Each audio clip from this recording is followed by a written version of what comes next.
Hello everyone, in this video I'm going to show you how to stop autocorrect on Google Doc.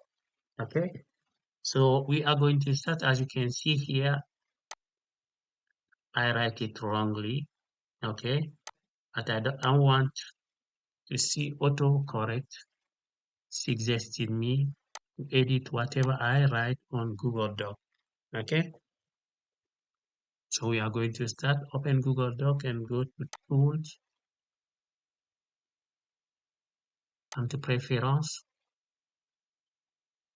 and then from here you remove automatic correct spelling. Click OK.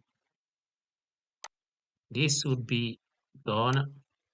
So I hope this video will help someone who is in need. Please don't forget to like it, share, and subscribe.